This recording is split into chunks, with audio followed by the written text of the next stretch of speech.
In the dusty archives of Fort Bowie and across Arizona lie documents and photographs that the United States government has tried to conceal for over 160 years. Among them is a sepia portrait from 1864, depicting 5 Apache warriors posing alongside American officers in an atmosphere of seeming harmony. What follows is the first comprehensive account of what many consider one of the most disturbing cases of betrayal and resistance in American history. This channel isn't for everyone, but if you choose to stay with us, prepare for a journey into the dark depths of America's past. Morning light streams through the tall windows of a modern restoration center in Arizona, where a team of Native American history specialists meticulously handles old photographs and documents. Dr. Elena Vasquez, the lead archaeologist for the project, carefully holds a yellowed photograph, protected by a clear archival sleeve. Her face reflects a mixture of professional curiosity and deep respect for the history she holds in her hands. "This is an extraordinary find," says Vasquez, raising the photograph to the light. It is a portrait that seems to have never attracted much attention from researchers, despite being over 150 years old. In the photograph, 5 Apache warriors stand next to 3 American officers in front of the wooden wall of Fort Bowie. The date on the back, written in faded ink, reads August 15th, 1864. The photograph is remarkable in itself, considering that during the height of the violent conflicts between the Apache and American forces, such moments of apparent cooperation were rare. But it was what the team discovered upon closer inspection that sent chills down their spines. Before we continue with this disturbing tale, leave a comment with your theory about what might be hidden within this historical image. What state are you listening to this story from? Arizona Territory, 1864. The land is scorched by the relentless sun. The landscape is desolate and unforgiving. Fort Bowie, a military fortification located in the strategic Apache Pass, stood as a symbol of the expanding American presence on lands that the Chiricahua Apache tribes considered their sacred territories. These lands had been home to the Apache for centuries, long before the arrival of Europeans. The conflict between the Apache and American settlers reached its peak in the 1860s. The Apache, especially under the leadership of chiefs like Cochise and later Geronimo, fiercely resisted the encroachment on their territories. The American Army, following the government's policy of pacifying the native tribes, established a series of forts in the territory, including Fort Bowie, built in 1872. It was the 3rd year of the American Civil War, and the Army's resources were stretched to their limit. Some officers serving in the West saw an opportunity for promotion by participating in campaigns against Native Americans. Others were simply following orders, some reluctantly, while a small number established more complex relationships with the local tribes. Colonel James Carleton, commander of the California Volunteers, was ordered to secure the trade routes and mail routes through Apache territory. His tactics were ruthless, including orders to capture or kill Apache men wherever they were found, and to take women and children as prisoners. In his official letters to Washington, Carleton wrote, "The Apache tribe must be subdued or exterminated." But in this atmosphere of brutality and distrust, some officers attempted to establish more peaceful relationships. Captain Thomas Jefferson, commander of Fort Bowie from January 1864, was one of these men. A West Point graduate and veteran of the Mexican War, Jefferson was described by his contemporaries as an idealist with a pragmatic streak. In his diary, recently discovered by Dr. Vasquez's team, Jefferson wrote, "I am convinced that the path to peace lies not through the extermination of these people, but through understanding and respect. They are fighting to protect their families and their land, as any of us would." This diary was found in a small metal box hidden beneath the floorboards of a former officer's quarters at Fort Bowie, now a historical monument.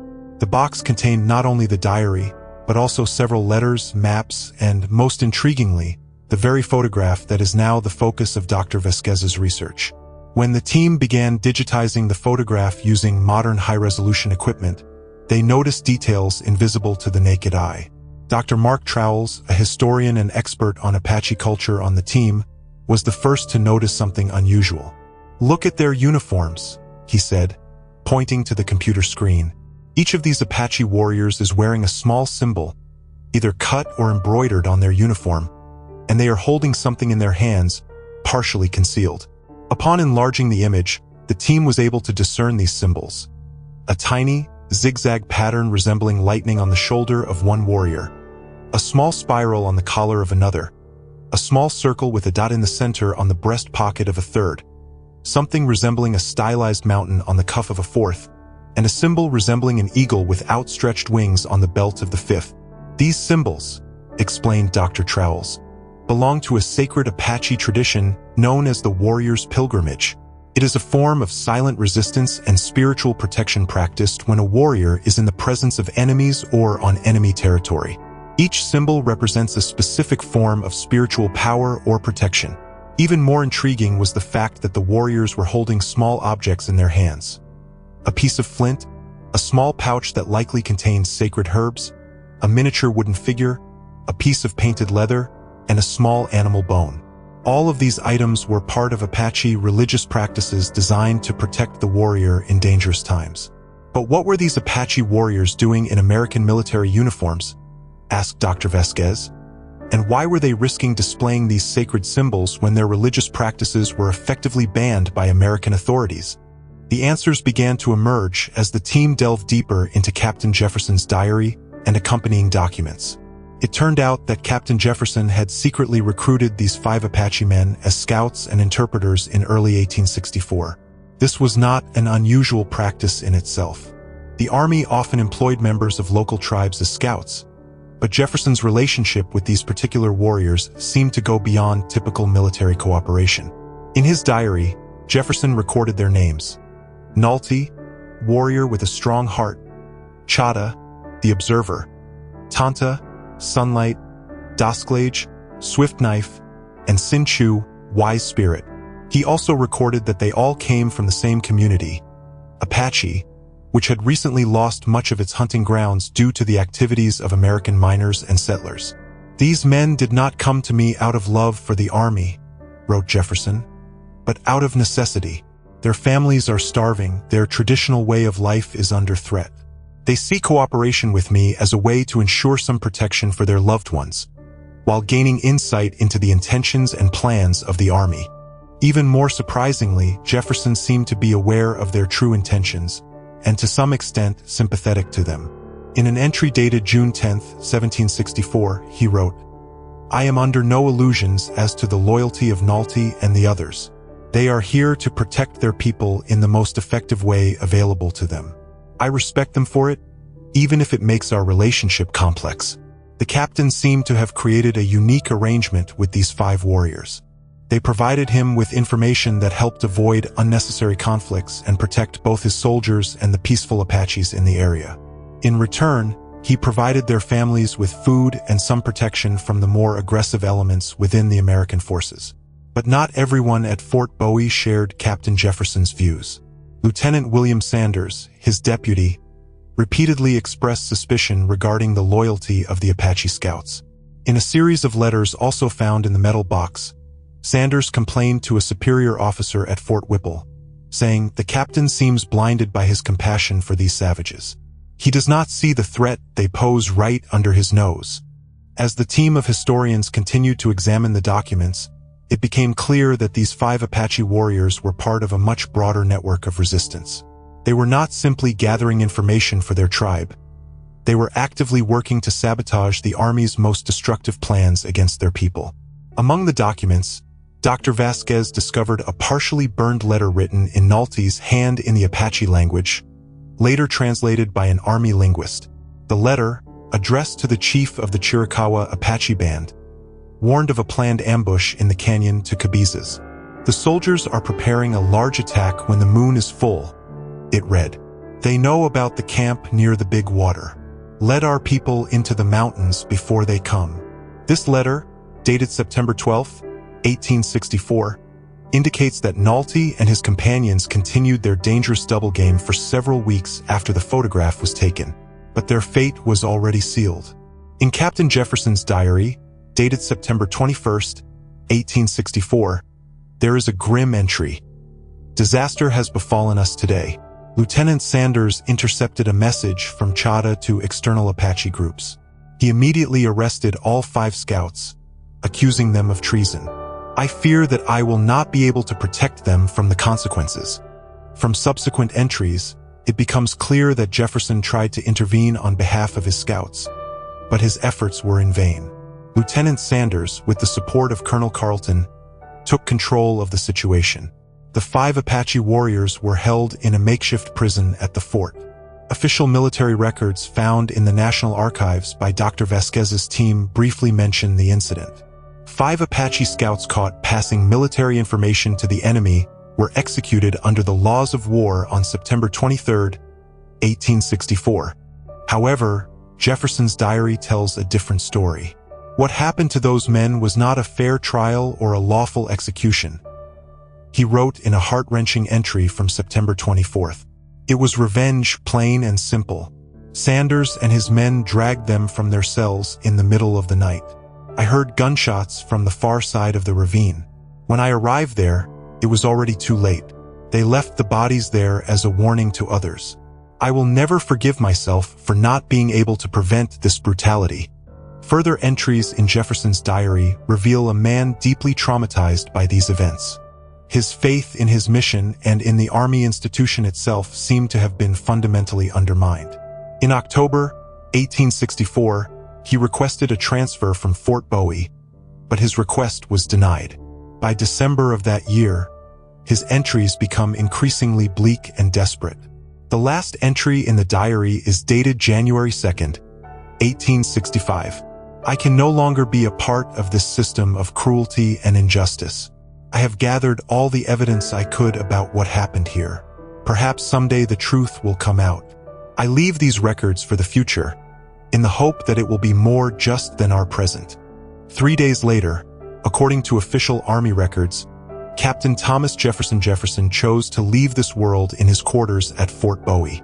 The official cause was recorded as nervous exhaustion and melancholy, leading to a fatal decision. He was buried in the small fort cemetery, his grave marked by a simple stone. What happened to the families of the 5 Apache warriors after their deaths? This question led Dr. Vasquez's team to another surprising discovery. Among the documents collected by a missionary named Reverend Michael Quinn, who worked with the Apache on the San Carlos Reservation in the 1870s, they found oral histories recorded from surviving family members. According to these accounts, after the warriors did not return, their families realized that something terrible had happened. A woman named Ishton, the wife of Nalty, led a small group from the reservation back to Fort Bowie.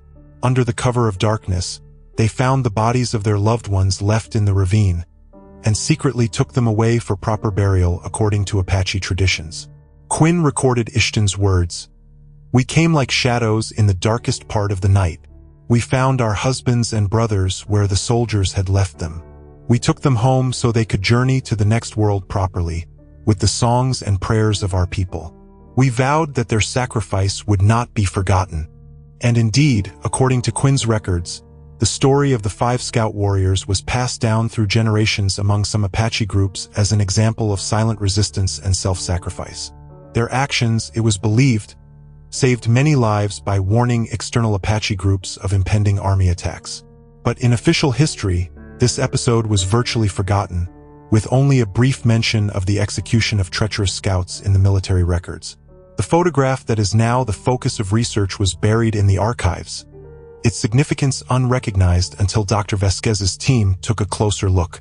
What adds another layer of complexity to the story is the fate of Lieutenant Sanders, the man responsible for the execution of the 5 warriors. Military records show that he was promoted to captain and took command of Fort Bowie after Jefferson's passing. However, his triumph was short-lived.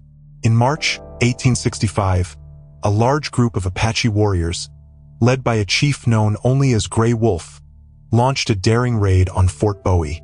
Although they were unable to capture the fort, they successfully infiltrated the officers' quarters and seized Captain Sanders. His body was found the next morning about a mile from the fort. According to the Army surgeon's report, the method of his demise indicates an act of personal revenge. Some historians have speculated that Gray Wolf may have been a relative of one of the executed scouts, possibly Nalty's brother. However, without additional documents, this remains only a hypothesis. Returning to the present, Dr. Vasquez and her team have presented their findings to the National Park Service, which manages the Fort Bowie Historic Site, as well as to representatives of the Apache Nation. Their research has sparked considerable interest and discussion about how this story should be incorporated into the broader narrative of the relationship between the American government and Native peoples. This photograph and the accompanying documents offer a rare window into the complex dynamics of resistance and survival, says Dr. Vasquez. These 5 warriors found a way to fight for their people from within the very system that threatened their existence. Their story deserves to be told. Joseph Naich, an Apache elder and consultant on the project, adds, "For us, this is not just history. These are our ancestors, our blood. They made the ultimate sacrifice to protect our people and our way of life. We have always known about their courage through our oral traditions. Now the rest of the world can know too."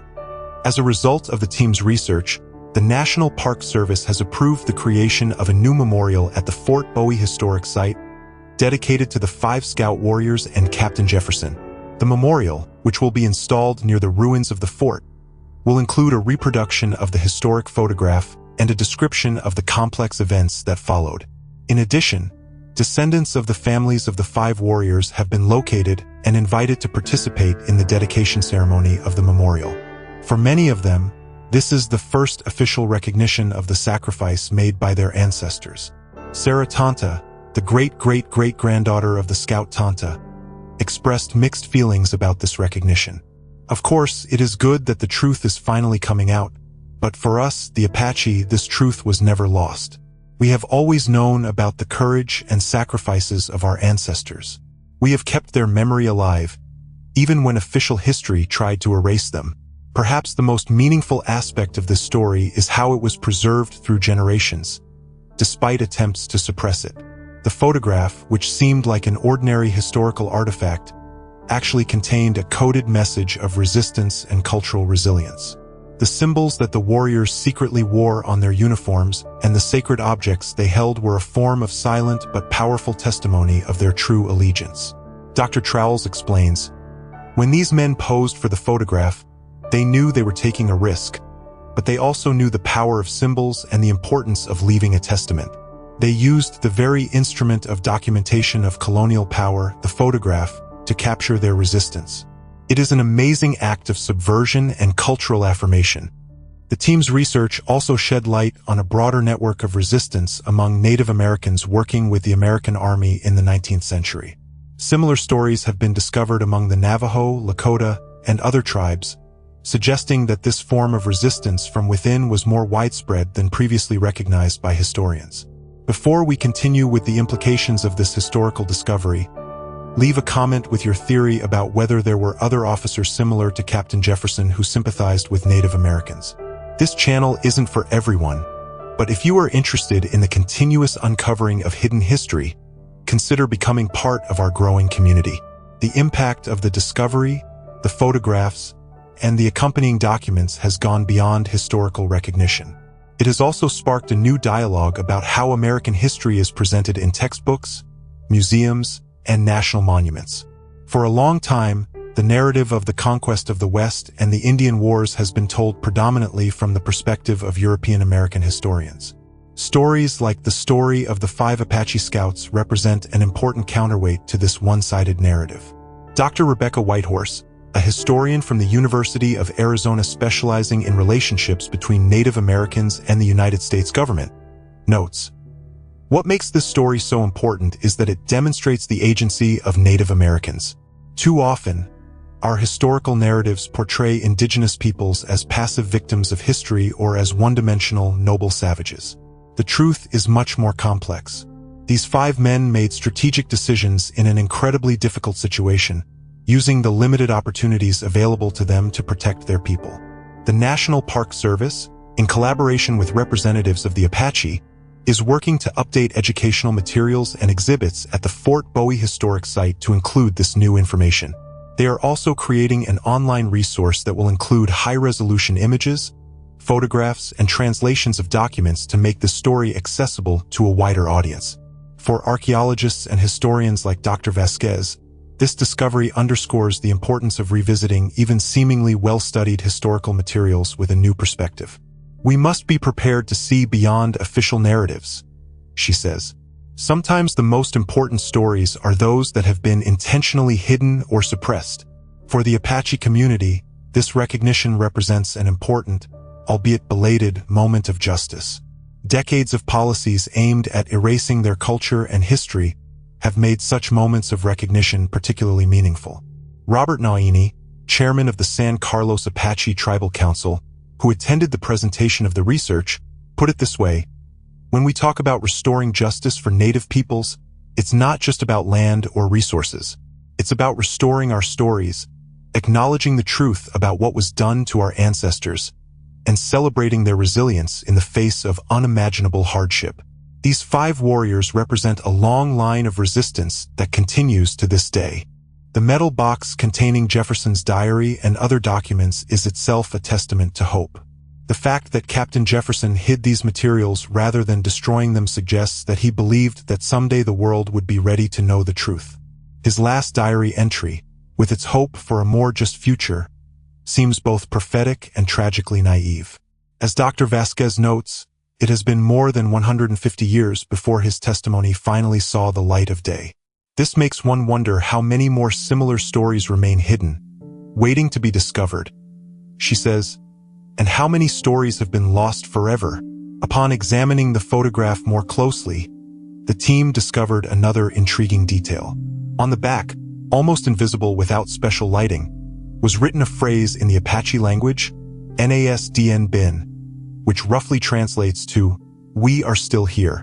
Linguistic analysis confirmed that the handwriting matched samples of Nalte's writing found in other documents. This was a direct message to future generations, explains Dr. Trowles.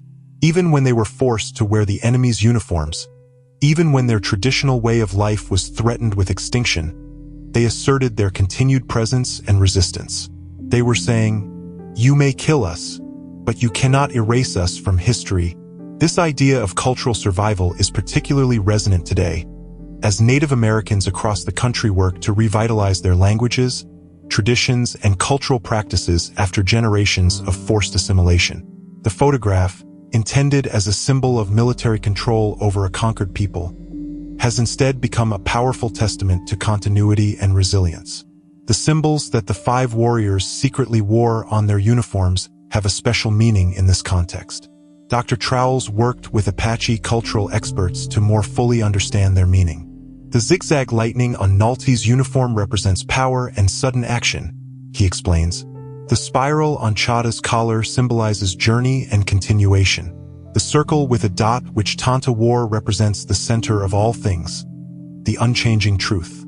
Dasglage stylized mountain symbolizes the sacred land and home, and the eagle on Sinchu's belt represents ultimate vision and freedom. Together, these symbols tell a story understandable only to those familiar with the Apache traditions. A story of a people forced to adapt to a hostile new world, but never abandoning their true identity and sacred obligations. The small items they held also had deep significance.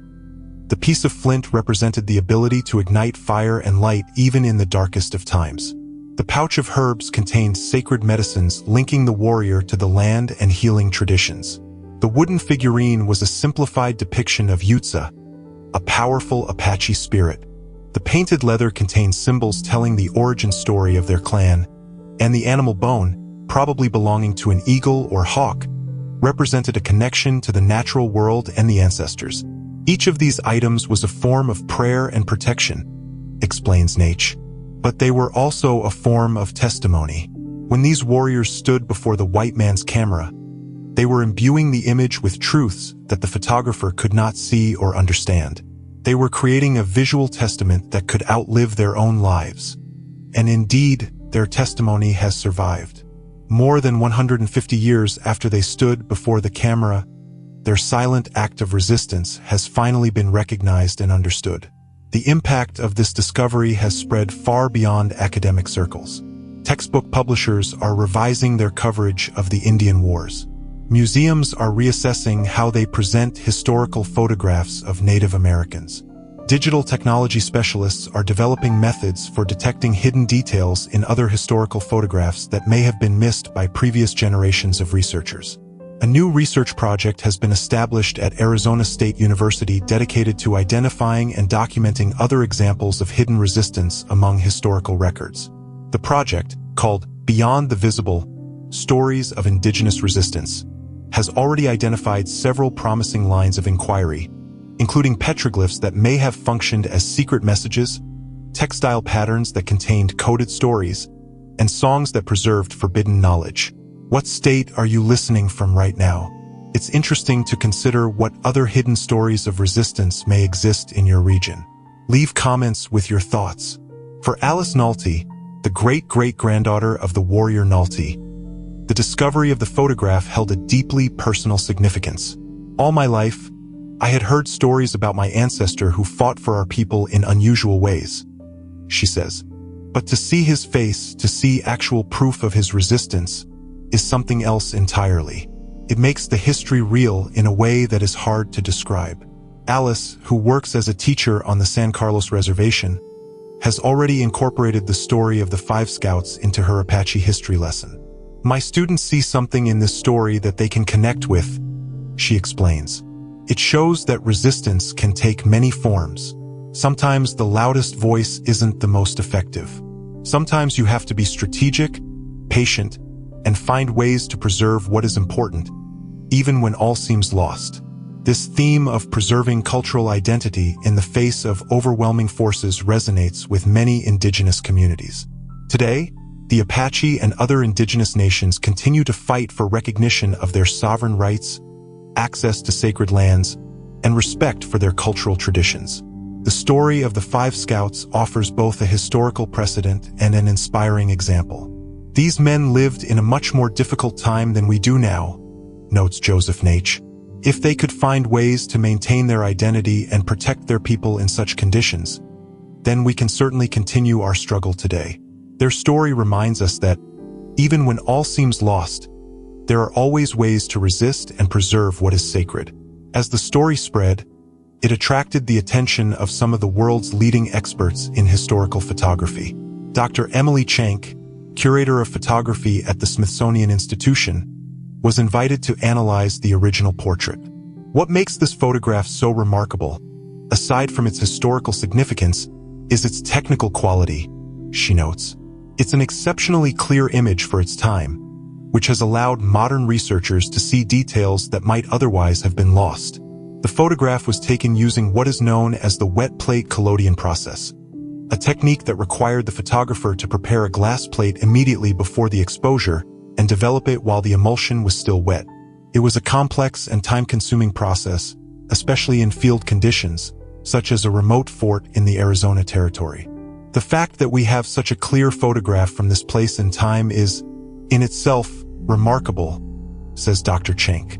She suggests that the photographer was a skilled professional, perhaps traveling with the army or hired specifically to document military operations. Further research revealed that the photograph was likely taken by a man named Timothy O'Sullivan, a renowned documentary photographer who worked in the American West in the 1860s and 1870s. O'Sullivan was known for his landscape photography and documentation of the Civil War, as well as his work with geological survey expeditions. The presence of a photographer of this caliber at Fort Bowie indicates that the Army placed some importance on documenting its operations against the Apache. Could O'Sullivan have imagined that his photograph, intended as a record of military order and control, would instead become a testament to resistance and cultural survival? We can only guess, but, as Dr. Schenk notes, photographs often tell us more than their creators intended. They capture realities that may have been invisible or incomprehensible to the person behind the camera.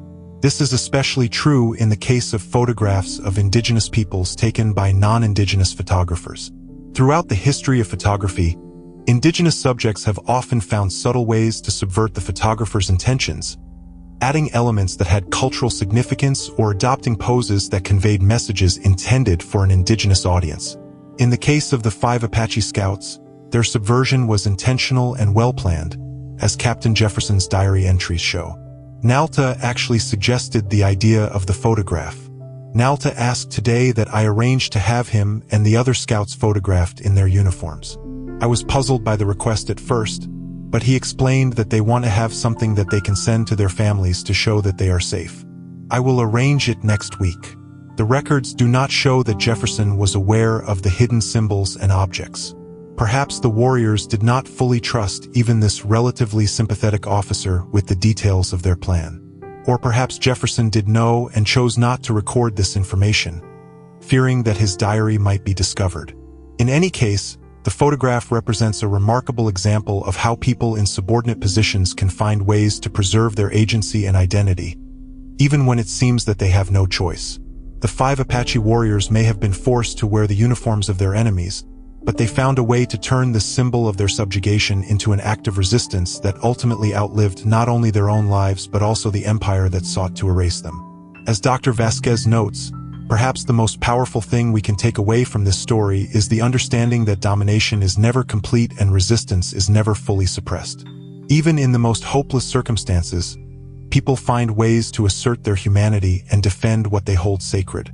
It's a lesson that resonates far beyond the specific historical context of Fort Bowie in 1864. It is a reminder of the strength of the human spirit and the inextinguishable spark of resistance that can smolder, seemingly unnoticed, for generations before finally flaring up and illuminating the hidden truths of the past.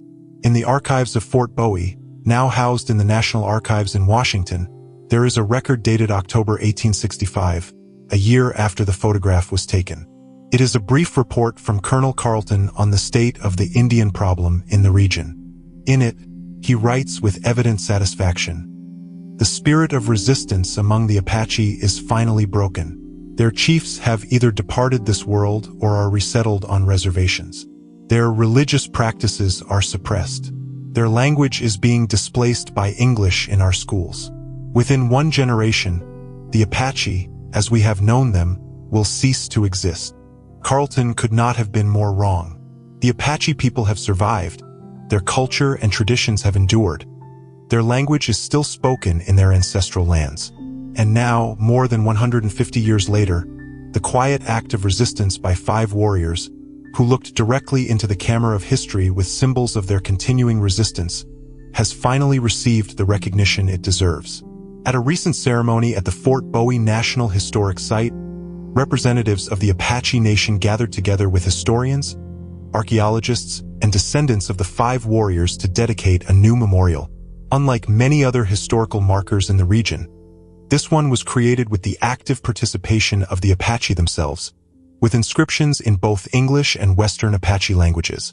During the ceremony, Raymond Nate, a direct descendant of the warrior Nalta, addressed the gathering. "My ancestor wore 2 uniforms," he said. "One was visible to the world, the other was hidden in his heart. Today, we no longer have to hide who we are. We can celebrate our identity openly and proudly, but we must never forget those who lived in darker times and found ways to preserve our traditions when practicing them could have meant death." As the sun began to set behind the hills where Fort Bowie once stood, the group gathered around a large reproduction of the historical photograph, now permanently displayed as part of the memorial. In the fading light, the 5 Apache warriors, frozen in time in their American military uniforms, with their secret symbols and hidden sacred objects, seemed to gaze forward across the generations at the assembled descendants and witnesses. Their expressions, both grave and dignified, seemed to hold a message. "Nazds and Bayan, we are still here." Dr. Vasquez, standing before the memorial, reflected on the long and winding path that had led to this moment. History is often told by the victors, but sometimes the voices of the so-called vanquished find ways to break through the noise. Sometimes they have to wait a long time to be heard, but eventually, the truth finds a way to come to light. For researchers, this case serves as a powerful reminder that even seemingly well-studied historical artifacts can contain hidden layers of meaning waiting to be uncovered. With the development of technologies such as digital image enhancement, spectral analysis, and 3D modeling, historians are gaining unprecedented capabilities to uncover previously invisible details in historical materials. But, as Dr. Vasquez emphasizes, technology alone is not enough. Without the cultural context, without an understanding of the significance of these symbols for the Apache, we might see them but not understand their importance. This is why collaboration between academic scholars and indigenous knowledge keepers is so vital. Such collaboration represents a new model for historical research, one that recognizes that indigenous peoples are not simply subjects of history, but active participants in its interpretation and retelling. As Joseph Naich says, our stories need to be told in our voices, through our perspective. We are not artifacts of the past. We are living communities with a continuous connection to our history. This idea of continuity is especially important for understanding the significance of the photograph and the story it tells. The 5 Apache warriors are not simply historical figures. They are part of a living tradition of resistance and cultural survival that continues to this day. In the final phase of the project, Dr. Vasquez and her team are working to create a digital archive that will include not only historical documents and photographs, but also oral histories collected from descendants and members of the Apache community. This archive, which will be accessible to both researchers and the general public, aims to provide a more holistic and inclusive understanding of the history of Fort Bowie and its interactions with the Apache people. It's important to remember that the story we've uncovered is just one thread in a much larger tapestry, says Dr. Vasquez. There are countless other stories of resistance, survival, and cultural resilience that have yet to be told. Our hope is that by sharing this particular story, we will inspire others to seek out and uncover these hidden narratives. For the Apache people and other indigenous communities, the uncovering of such stories is part of a broader process of healing and reconciliation. As Raymond Nate notes, when our stories are recognized, when the sacrifices of our ancestors are honored, it helps us to heal the wounds of the past. It doesn't change what happened, but it means that these events are not forgotten and not erased. In a world where historical narratives are often contested and revised, the story of the 5 Apache Scouts offers a powerful reminder of the strength of memory and the importance of recognizing multiple perspectives of the past. It is also a testament to the fact that sometimes the deepest truths can be found not in loud proclamations or official records, but in the quiet acts of resistance that are waiting to be discovered by the attentive eyes of future generations. As the sun finally disappeared below the horizon and the participants in the ceremony began to disperse, Dr. Vasquez took a final photograph of the memorial in the twilight. In the photograph, the 5 Apache warriors, immortalized in sepia and time, seemed almost alive, their eyes, gazing across the ages, full of quiet dignity and unwavering resolve. Naz Zen Bayan, we are still here. Ah,